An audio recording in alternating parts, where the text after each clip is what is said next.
In what may be one of the most shocking developments, breaking news from the New York Times, Bernie Sanders, an agent of the Soviet Union. That's right, not just Russia, but the actual Soviet Union apparently still has influence. I am being a bit facetious, but I gotta tell you, this is a real story.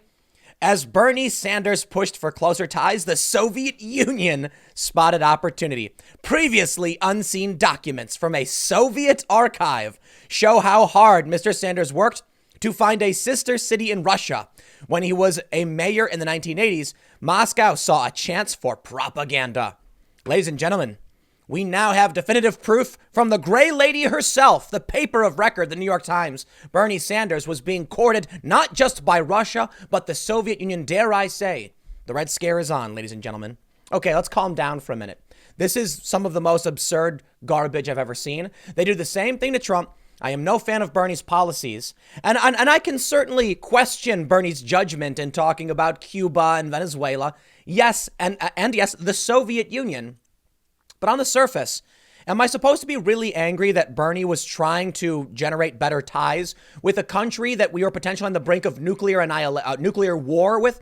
We were facing fears of total nuclear annihilation, and I'm not going to blame Bernie for trying to create diplomatic ties, the same as I can respect Trump for trying to do the same. I'm not going to assume Bernie Sanders was trying to start a war or subvert the American government to the Soviets. Calm down, everybody.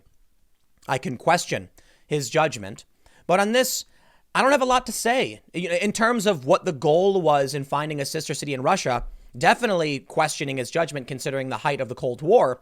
But they say similar things about Trump when he walked in the DMZ and when he works with Kim Jong-un or whatever. All I can really say is you need to analyze sort of the nuances of what's gone on. But I can't say I'm surprised that the New York Times is actually trying to drag Bernie Sanders as though he has ties to the Soviet Union. But here we go. It's also funny because you kind of one-upping Russia. The Soviet Union hasn't existed for a long time. And you're seriously trying to play this game? No, I do think it's fair to point out that Bernie has praised authoritarian regimes. And so insofar as it goes with Bernie and Trump, I think Trump hasn't done these things, but he has tried, playing to the egos of many dictators around the world. I can only assume for good reasons. Hopefully other people, many other people who hate Trump assume it's for negative reasons. But I think Trump is trying to, kind of de-escalate tensions and try and work towards peace.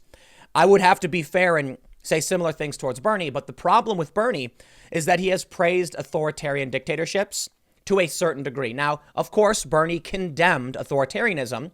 That's fair, too. But he basically said, Cuba made the trains run on time. What he actually said was they had good literacy programs. But those were indoctrination, authoritarian programs. Not he's sort of falsely framing these things. But I'll tell you this, man. You know what I see? As much as I can be critical of Bernie on policy and flip-flopping and all that stuff, I see another populist who faces a lot of the same problems that Trump does when it comes to the media. A manipulative, deceitful media that will stop at nothing to drag and smear anyone who doesn't pony up to the establishment. So I can respect Bernie for that. However, I can't respect Bernie for his constant backpedaling and knee bending. But let's actually read the story and see what they have to say. The New York Times reports today, the mayor of Burlington, Vermont, wrote to a Soviet counterpart in a provincial city that he wanted the United States and the Soviet Union to live together as friends. I'm sorry, I respect that, I do. I don't like the Soviet Union. Glad they're gone. But anybody who's trying to work towards peace and prevent nuclear annihilation is probably doing something good. Granted, there's a lot I don't know about the Cold War. I didn't experience it. I mean, when I was born, we were still in it, kind of. But I think I was like 3 or 4 when it finally ended. So unbeknown to him, his desire for friendship meshed with the efforts of Soviet officials in Moscow to, quote, reveal American imperialism as the main source of the danger of war.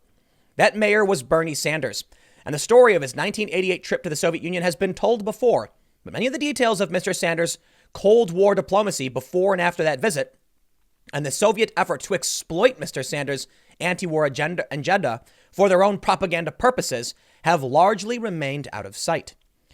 The New York Times examined 89 pages of letters, telegrams, and internal Soviet government documents, revealing in far greater detail The extent of Mr. Sanders' personal effort to establish ties between his city and a country many Americans then still considered an enemy, despite the reforms being initiated at the time under Mikhail Gorbachev, the Soviet General Secretary. They also show how the Kremlin viewed these sister city relationships as vehicles to sway American public opinion about the Soviet Union. One of the most useful channels in practice for actively carrying out information propaganda efforts has proved to be Sister City Contact, a Soviet Foreign Ministry document provided to Yaroslavl, officials said. The documents are part of a government archive in Yaroslavl, Russia, which became the sister city of Burlington. These files are open to the public, though archivists there said that until now, no one had asked to see them. There it is! Bernie Sanders exposed as a puppet of the Soviet Union. You know what? I got to be honest. I don't care. You know why? If you're somebody who's critical of Bernie, thinks he's, a commie, whatever you want to say, by all means, you take this, you form your own opinion on this one. But I'll tell you my opinion. I am sick and tired of the media playing these games. I am sick and tired of Russiagate. I am sick and tired of MSNBC. You have screeched wolf so loudly, I could literally hear your vocal cords being torn to shreds, and I'm done with it. Now you're going to try and go back in time and drag Bernie because of his contacts with the Soviet Union? You thought Russiagate was bad? You thought Ukrainegate was bad? They're literally trying to dig up the Soviet Union. Go back to the old Red Scare to drag Bernie Sanders. You know what, man? I'm going to keep this to Bernie Sanders' current policy, his current immigration plans. I don't need to go back in time and target someone based on what someone in Russia thought. Or I'm sorry, someone in the Soviet Union. But this is exactly the game they play. These people live in a paranoid, delusional state. The Soviet Union. Oh, please. I'm sorry, man. You want to criticize Bernie for something that happened, like 30 some odd years ago? You can do it. But come on. Does that reflect where Bernie is today? He's made a ton of mistakes? No. I'll tell you what I'll criticize. His recent comments on Cuba. I'm so done. Russia scandals. It's the same playbook they're using against Bernie. And this says nothing about Bernie's policy positions. But that's it. They want to win by any means necessary. You know what? Here's what I think. If the people like Bernie Sanders, then vote for him. If you like his policies, then vote for him. I can respect to a certain degree journalists unveiling information and giving more information to the public. What I don't like is digging up old garbage and playing this game of Russiagate. What you need to know about how the media operates is they use framing devices. They remove context so they can they will make you assume things that may or may not be true. This is why I don't care for this. Now, it may be that Bernie Sanders was a secret agent of the Russians or the Soviet Union going back decades, but I really, really do not want to play that game. Because you had that guy from the New Yorker saying this, or I think it was New York Mag, literally saying MSNBC, Trump may have been an asset of the Russians since the 1980s. And now they're literally doing the same thing to Bernie. You know what the problem is? Donald Trump had no problem tearing them apart. He had no problem yelling and calling them fake news. And Bernie has bent the knee at every opportunity. So Bernie, all I can really say is I am not a fan of the media dredging up, old news and framing it however they want or whatever this might be. I want to hear what you have to say about your policies. And I'll tell you this. Your policy a year ago on immigration is different to where it is a year later while you've been campaigning. I'll criticize that. You want to praise Cuban literacy programs? I will criticize that. I am not going to sit here and listen to a media that's trying to dredge up complete BS. They did the same thing to Trump, and it's irrelevant to the current argument over ideas that's happening in our country. I want to know this. Do Americans want socialism? Do you think that we can actually afford Medicare for all? Do you want taxpayer-funded colleges? There's a lot of problems with the economic policies pushed forward by Bernie Sanders. And yes, we can call out that he went to the Soviet Union and did these things. That's fine. You can call out Donald Trump for potential business deals or maybe concerns about the emoluments clause. That's fine too. But what we need to do in our politics for a healthy dialogue is talk about the ideas. Now, what do they do in the media with Trump? Instead of saying the wall is too expensive. Now, I know a lot of people do say that. You get Democrats coming out saying it's immoral, it's bigoted, it's racist. You get the media establishment saying Trump is lying when instead they actually just falsely frame what he has said. This is the same thing. Well, actually, I'll tell you what. I don't know if it's the same thing. I'd have to do an investigation into this. But when a guy comes out on MSNBC and says Trump may have been an asset of the Russians since the 80s, I'm going to throw this in the trash along with that. Now, this morning, there was a very, very viral moment on MSNBC. And this is the best part about all of this. Okay, let me just stop. maybe Bernie Sanders was being courted for Soviet propaganda efforts. Don't care. You want to know why? You want to know why? Because a New York Times editorial board member said on MSNBC last night, and Brian Williams, the anchor, and a Washington Post writer, they all contribute to this disaster. So here's what happened. You probably saw this, but there's an op-ed from the National Review, which I think is fantastic. And I'm going to highlight why the Soviet nonsense is just that. So this woman, for those that missed it, claims that Bloomberg spending $500 million could have given every American $1 million and had money left over because there's 327 million Americans. Never mind that they don't know how to do basic math. This went from a WAPO writer, a Washington Post writer, made it through producers at MSNBC and a New York Times editorial board member and an anchor of their primetime news program, and they all just parrot it like morons. These are the people that want to convince you that Trump is a Russian agent, that he was trying to manipulate Ukraine to win an election against a guy who can't talk straight. And now they're doing the same thing to Bernie Sanders. I hope you can all see it. Bernie, in my opinion, has terrible policies. He's flip-flopped. But you know what? Here's the thing. There are a lot of people who think Trump has terrible policies. Now, I'll tell you what, when it comes to foreign policy, very critical of Trump, especially with weapons deals in Saudi Arabia, proxy wars with Yemen. That's the stuff I don't like. If we can get a peace deal with Afghanistan, I'm very, very happy about that. Economic policy-wise, I'm fairly ambivalent and questioning of Trump's policies, but not completely opposed to them. I think Trump's character plays an issue. Bernie Sanders has character defects and that he's pathetic, okay? I'm not trying to be mean. I know you might be a Bernie supporter, fine, but I'll tell you what, man. If he can't stop a young woman from taking his microphone, I'm going to call him out for it. There's a lot of things to criticize everybody for. What I won't stand for is manipulative BS from morons in the press who want to act like they know what's better than, they're smarter than you. They're the arbiters of truth. We're going to unveil the sinister plot behind Bernie Sanders and Donald Trump, apparently. These two people are both secretly working for Russia. So what does Russia really want? Now here's what you see. Then we get some of these people coming out and saying, well, the reality is it's not that they want to prop up Bernie or Trump. It's that they want to sow chaos. Are two popular candidates chaos? The American people like what Trump has to say. I should say Trump supporters and many moderates like what Trump has to say. There's also many moderates and Democrats who like what Bernie has to say. However, unfortunately for Bernie, I do think there are many more moderates and conservatives supporting Trump. Trump has unity in the Republican Party. The Democrats are not unified. They're fighting. But there are a lot of people who like what Bernie has to say, and that's why they vote for him. I think a lot of these people lack information, and I think it's fair to say that's true to an extent of Trump supporters. However, to give you my personal view based on how the media works, when you have, so this is a story from the National Review, the $1 million per person affair is telling. I want to read you a little bit of this because it's very interesting. But when you have people who watch MSNBC believing that Bloomberg could have given everyone $1 million, I think it's showing you that these people believe insane nonsense that's just so obviously false, a first grader could have figured it out. And that's what leads me to believe, look, this is the reason why they stand behind, Bernie Sanders or even Joe Biden, to be honest. Now, I think there are real reasons to support Bernie. Maybe you're a socialist. You want a revolution, a dramatic transformation of the economy. You don't care if it's fiscally responsible or even financially possible. If you want a revolution, you're going to vote for the guy. That I get. Now, if you're somebody who thinks you're going to get free healthcare and free college, I got a bridge to sell you. It's not going to happen. Even Bernie couldn't tell you how much it cost. Now, you can make criticisms of Trump for his domestic policy, and I think that's fair too. The point is, we can have those debates over ideas. But the media doesn't do that. They don't even know what they're talking about.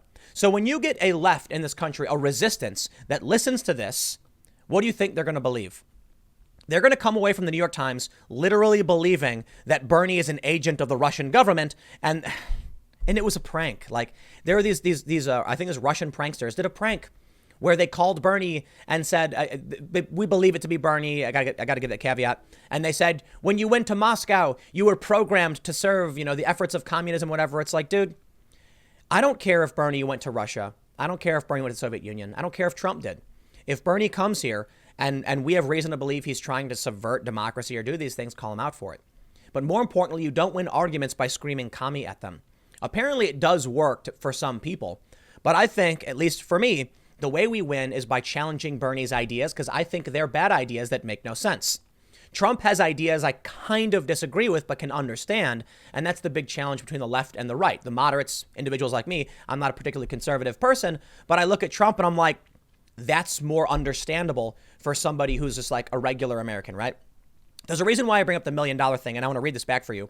And it's that a New York Times editorial board member didn't understand basic division. And now you want me to take the New York Times as fact when they're trying to argue that in 1988 Bernie was trying to do a system? No, I'm not doing that. You know, look, you might not like Bernie, but I got to defend him on this one. Donald Trump has talked nicely about people like Kim Jong-un and Putin, and he gets dragged all the time for it. And while I'm not sure if it's the right thing to do, I don't assume malintent. I think Trump is trying to broker, peace deals, and that's just I'd be more inclined to assume that. I do not look at Trump and see a guy twirling his mustache, and I don't look at Bernie thinking the same thing. I think if we had the height of the Cold War and someone said, we want to do a sister city program, look, they might want to take advantage of that, but I think peace is an option, and that's something to be respected. So I can certainly slam Bernie over his ideas, but I can always respect efforts at bringing peace. So this is just another, in my opinion, a late in the game smear campaign, because we're coming into now the height of the nomination process, and I am absolutely disgusted with the media. This is how they play games to get what they want. They're ideologically driven. So look, if you're going to smear Trump over Russiagate, you want to smear Bernie over, now I guess, the Soviet Union, don't be surprised if I come out and tell you to go F off. But I want to show you this. This is a really, really great op-ed that I think is really interesting, because I got to throw shade at the Bernie and the Warren camp people, because this is part of the problem. I think you can absolutely call out media smear campaigns over Russia, and the Soviet Union because it's stupid. But what this shows us, it shows us that this is the world they really live in. The op-ed's great. They say, here, let me read this. It's extremely telling.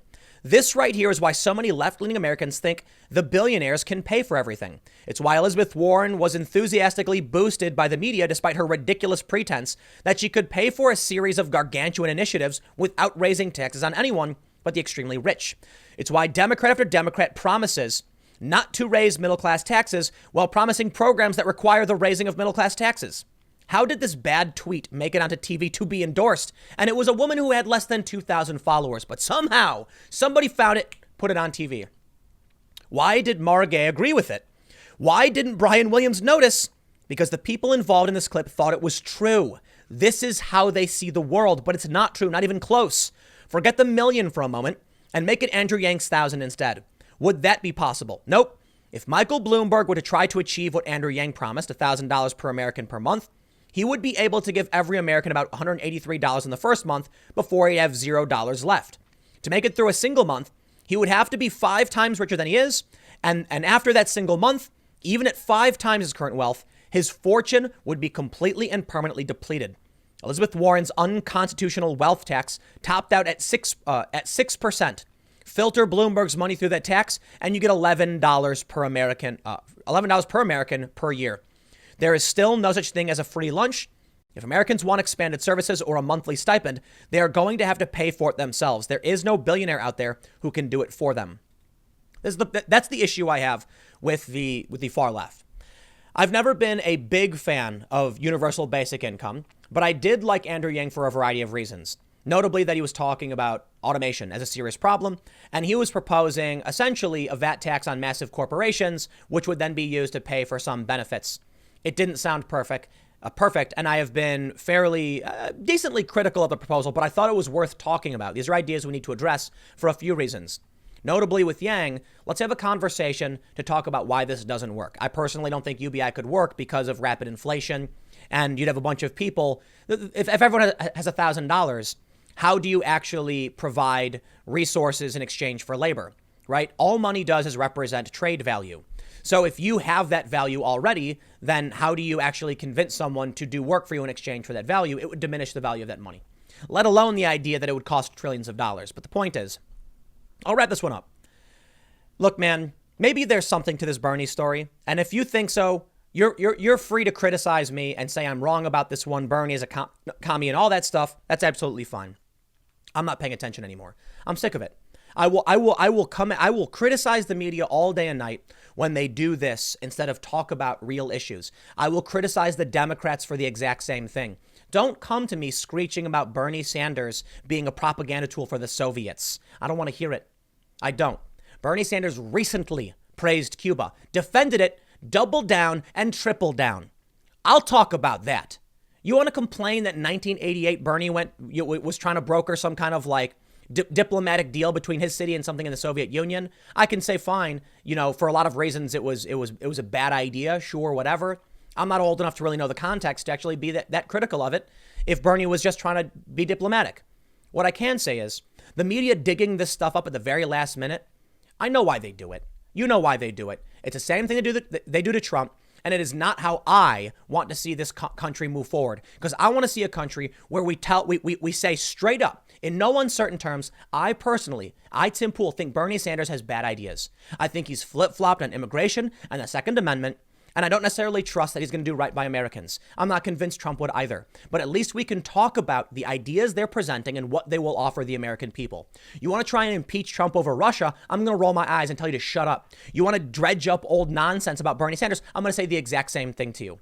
I'll leave it there. Stick around. Next segment's coming up at 4 p.m. youtube.com/Timcast. It's a different channel. Thanks for hanging out. I'll see you all then.